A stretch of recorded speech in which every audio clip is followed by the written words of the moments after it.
सभी लोग इकट्ठे होकर के, कुछ लोग यहाँ आकर के, कुछ लोग जूम के माध्यम से या इंटरनेट के माध्यम से दूर रहते हुए तकला महाविहार के हेल्पिंग ग्रुप ऑफ तक्षशिला जो ग्रुप है उसमें दान करते हैं, जिससे कि भिक्षु संघ अपनी ज़रूरतों को पूरा करता हुआ या उपासक उपासिकाएँ जो आते हैं उनके लिए चाय पानी व्यवस्था या जो सेवादार रहते हैं उनके हेल्प के साथ साथ भिक्षु संघ को भी भोजन पानी की आवश्यकता रहती ही है, तो उसमें अपने सहयोग को डालते हैं दूर दराज रहते हुए भी। तो भिक्षु संघ आप सबके दान का पूर्णिमा के दिन अनुमोदन करता है।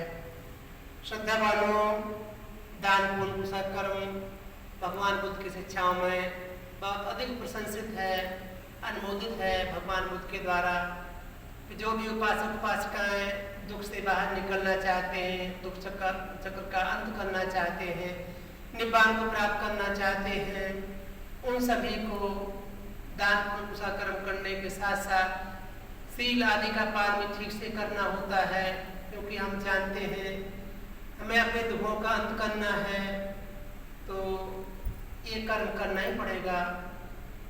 दान पुण्य के साथ साथ सील पालन करना ही पड़ेगा। बिना सील के पालन से चित्त परिशुद्ध नहीं होता, निर्मल नहीं होता और दुख की अवस्था से बाहर निकलने के योग्य नहीं बन पाता। इसलिए हमने ये संकल्प किया, जैसे आप सब लोग संकल्प किया कि हम पूर्णिमा के दिन उपोषण का पालन करेंगे। 5 शील तो पालन रोज करते ही करते हैं श्रद्धावान उपासक उपासिकाएँ, समय समय पर 8 शील का पालन भी करते हैं, करना ही चाहिए। हम लोग बार बार कहते हैं कि जो भी उपासक उपासिकाएँ अपना हित कल्याण चाहते हैं, दुख से निकलना चाहते हैं या मनुष्य के रूप में उत्पन्न होना चाहते हैं तो श्रेष्ठ मनुष्य के रूप में उत्पन्न हो, मनुष्य से ऊपर अगर कोई उत्पन्न होना चाहता है तो वहाँ भी वो श्रेष्ठ जीवन प्राप्त कर सकता है। दान पुण्य पोषण का पालन वहाँ तक व्यक्ति को सुख देता है, निब्बान को प्राप्त कराने का साधन बनता है।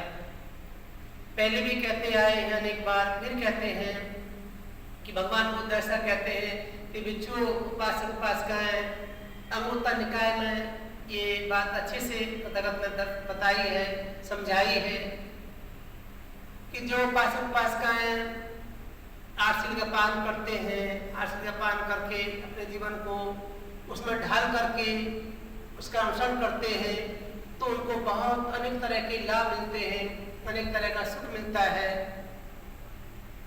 भगवान को बताते हैं भिक्षु ऐसा कौन सा क्या महात्मा है 8 शीलों का या उनका कौन सा लाभ कौन सा फल है जो उपासक उपासिकाओं को प्राप्त होता है, जिसकी तथागत भी प्रशंसा करते हैं।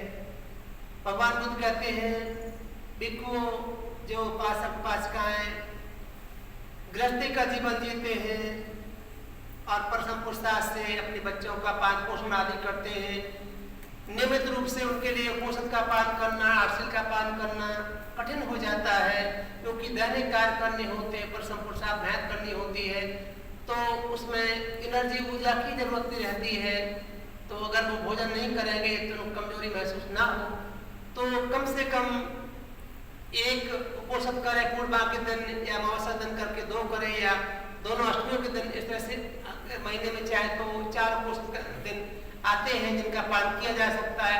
4 का उपोषण का पालन भी व्यक्ति को बहुत सुखती सदगति लेके जाता है, सुख ही देता है, अनेक तरह का महत्व रखता है।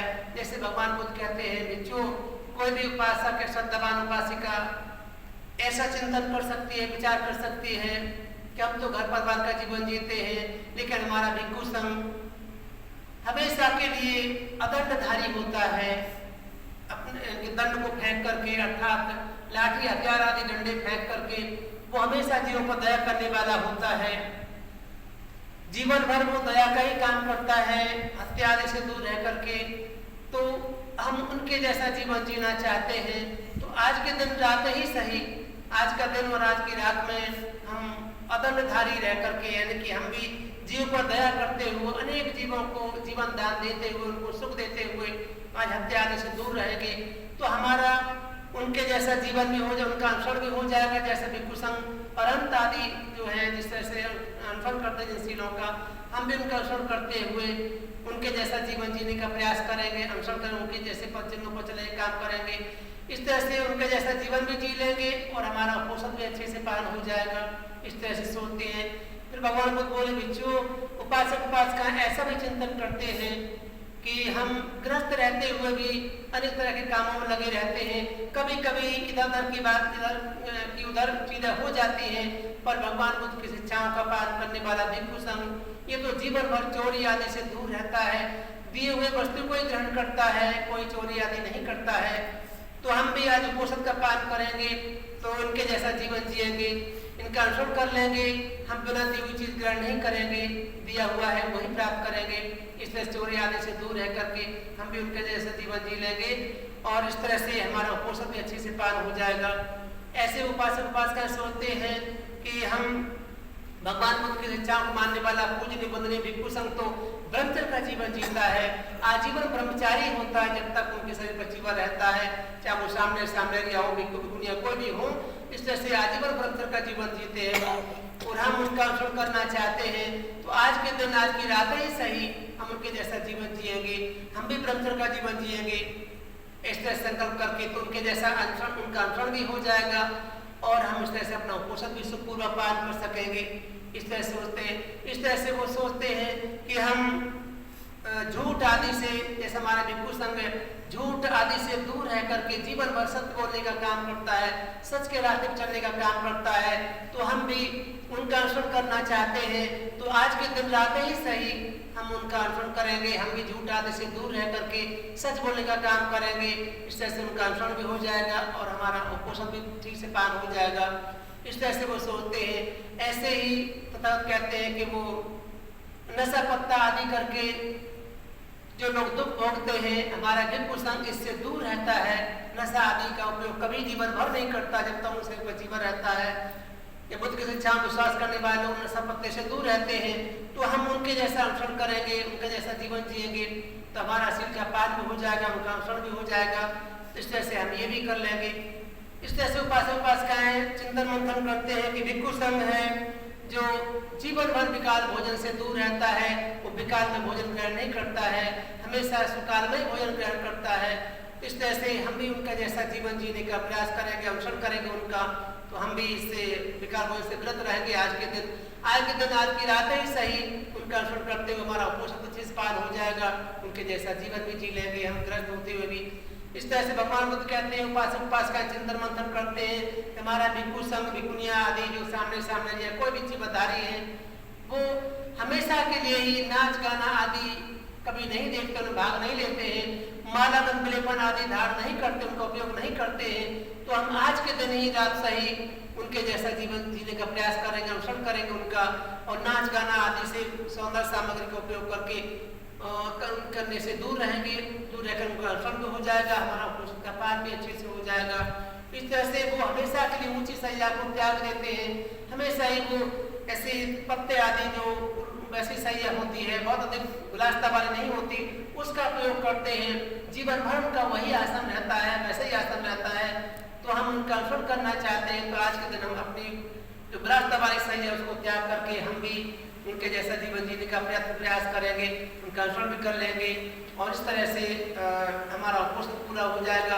भगवान बुद्ध कहते हैं भिक्षु, इस तरह से उपासक उपासिकाएं भिक्षु संघ का अनुसरण करते हुए एक श्रेष्ठता का जीवन जी लेते हैं। और इसका अधिक महत्व क्या होता है भिक्षु, जो उपासक उपासिकाएं इन 8 शीलों का पालन करते हैं, निष्ठा पूर्वक उपोषण अखंड अपना शील रखते हैं, अमावस्या पूर्णिमा दोनों अष्टमियों के दिन या किसी भी उपोषण को अखंड रखते हैं, उसको तोड़ते नहीं हैं, तो उस उपोषण के बल से कोई भी उपासक उपासिकाएं अगर किसी सुख संपत्ति को प्राप्त क्षत्रिय को देखते हैं या किसी ब्राह्मण को देखते हैं या किसी गृहपति को देखते हैं जो धन धान्य से सुख संपत्ति से युक्त है, या किसी भी ऐसे व्यक्ति को देख लेते हैं जो भरे पूरे परिवार के साथ में सुख समृद्धि के साथ जीवन जीता है, उनके मन में ऐसा आ जाए कि हमने जो उपोषण का पालन किया है, इस उपोषण के पुण्य से बल से हमें भी ऐसे अगला जन्म जो हमारा होने वाला है, आगे जन्म मुझे प्राप्त हो,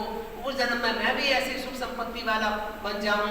तो बिच्छू उस पुण्य का ऐसा फल होता है, शील का इतना महत्व है, उपोषण का इतना महत्व है या महात्मा है कि उस पुण्य के बल से वो अगले जन्म में ऐसे संभ्रांत परिवार में जन्म लेकर के सुख संपत्ति का उपभोग कर सकते हैं, धन संपत्ति का उपभोग कर सकते हैं, ये वहाँ तक पुण्य दिलाता है। ये इस जीवन में किसी तरह से किसी कठिनाई का सामना करते हुए, किसी प्रसन्न पुरुषार्थ का सामना करते हुए, दुख कष्ट का सामना करते हुए अगर उन्होंने ऐसा पालन कर लिया शील का, आगे जन्म में ऐसी कल्पना करते तो उनको वो मिल जाता है। और भगवान बुद्ध बोलते हैं कि जो इसका और श्रेष्ठतम महत्व ये भी होता है कि वो उपासक उपासिकाएं अगर ऐसा संकल्प कर ले कि हमने सुना है कि चातु महाराजों की उम्र बहुत होती है, वो बहुत सुख संपत्ति का जीवन जीते हैं, बहुत उनका सुखमय जीवन होता है, तो ऐसा है हमने सुना है कि पुण्य कुशल कर्म करके कोई व्यक्ति ऐसा संकल्प करता है तो उस संकल्प को पूरा भी कर सकता है। तो मैं भी ये चाहता हूँ या चाहती हूँ कि इस उपोषण के पालन से मुझे चातु महाराज के लोक में जन्म ग्रहण हो मिले। तो भिक्षु ऐसा भी दान पुण्य का फल होता है, ऐसे कुशल कर्म का फल होता है, उपोषण का फल होता है कि वो उपासक उपासिकाएं चातु महाराज के लोक में जन्म ग्रहण कर सकते हैं। और भी जो उनकी उम्र कि अगर देखा जाए तो यहाँ का 50 साल मनुष्य के जीवन का, मनुष्य लोग का 50 साल वहाँ का एक दिन रात होता है। इस तरह से 30 दिन का महीना, 12 महीने के साल, और इस तरह से उनके 500 वर्ष का उनका जीवन होता है।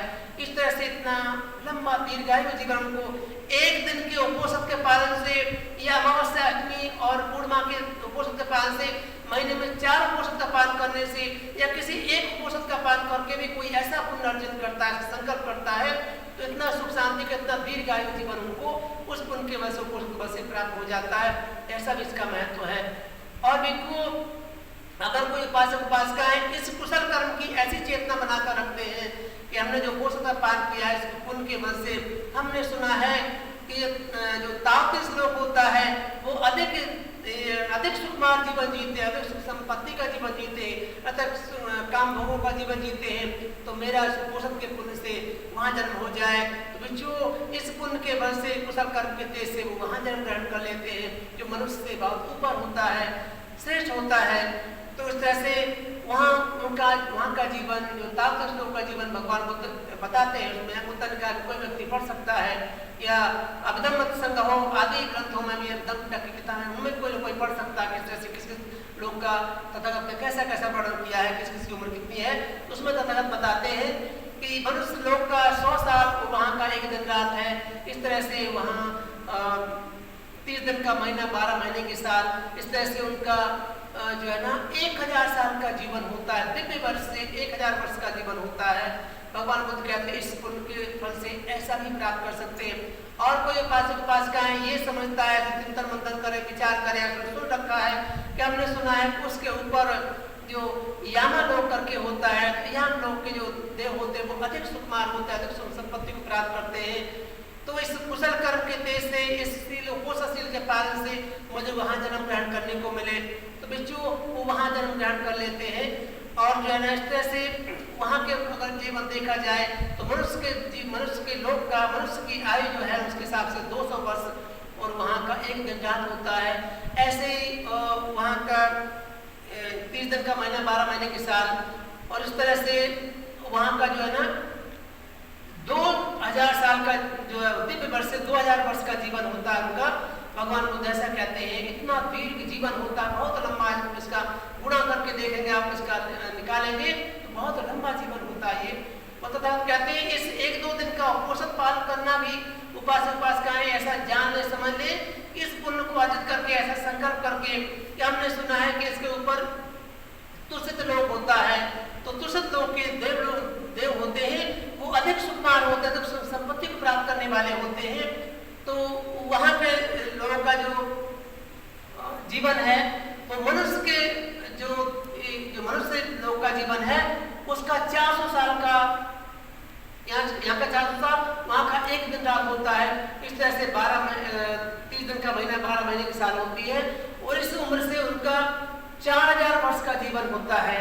भगवान बुद्ध ऐसा कहते हैं जो इतना दीर्घ जीवन मनुष्य का एक दिन का उपोषण का पालन करने का जो फल इतना भी हो सकता है।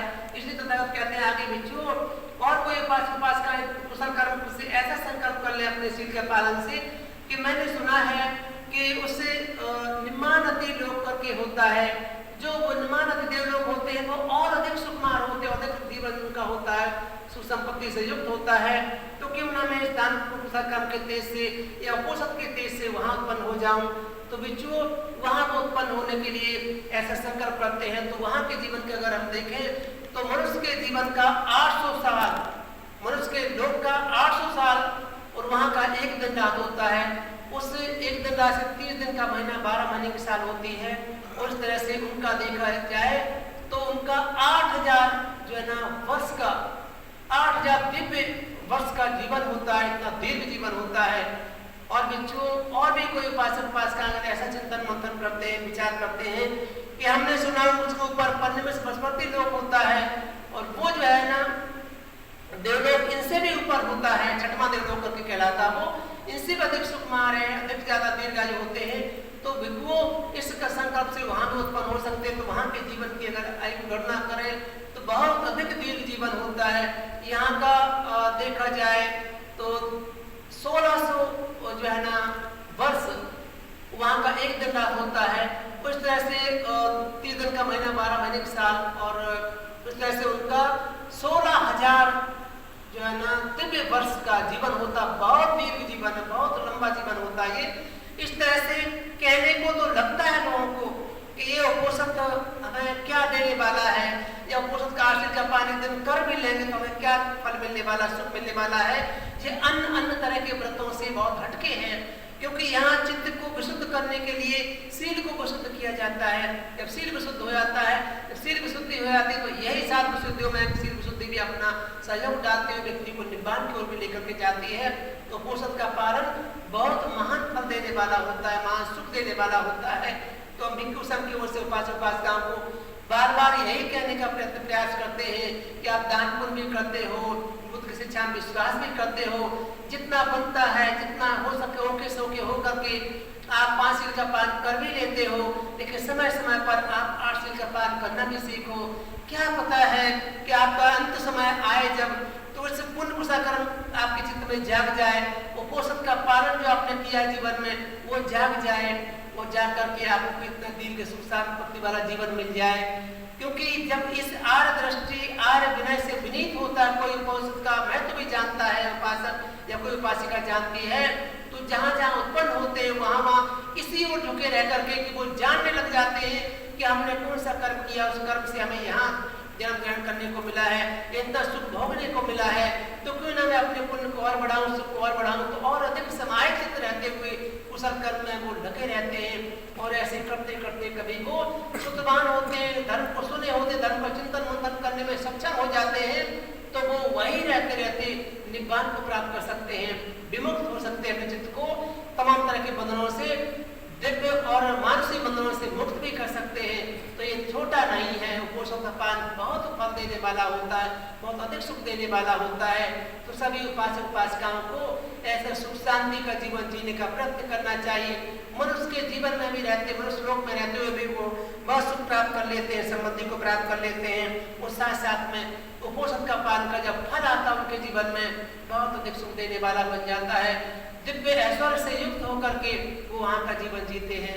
तो आप सब लोगों को ऐसा यत्न प्रयत्न करना चाहिए कि हम किसी तरह से भी कठिनाई का सामना करते हुए उपोषण का पालन करेंगे, क्योंकि बुद्ध वचनों में उपोषण की प्रशंसा बहुत की गई है। भगवान बुद्ध ने बहुत भूरी भूरी प्रशंसा की है और ये इसलिए प्रशंसा के योग्य है उपोषण का पालन कि धीरे धीरे उपासक उपासिका ऐसे चलते चलते कभी न कभी भिक्षु भिक्षुणियों का जीवन जीने के योग्य बन जाते हैं। उनका जीवन भी इस तरह का हो जाता है कि हम अधिक शील का पालन करते हैं तो अधिक सुख मिलेगा हमें। तो जितना अधिक शील का पालन करते चले जाते हैं उतना उनका सुख अधिक बढ़ता चला जाता है और ये शील का पालन को निब्बान को लेकर जाता है। तो आप सब लोग भी मिलकर के जो भी उपासक उपासिकाएं दूर दराज बैठे होकर सुन रहे हैं, यहाँ आए हैं, सबके लिए मंगल कामना है।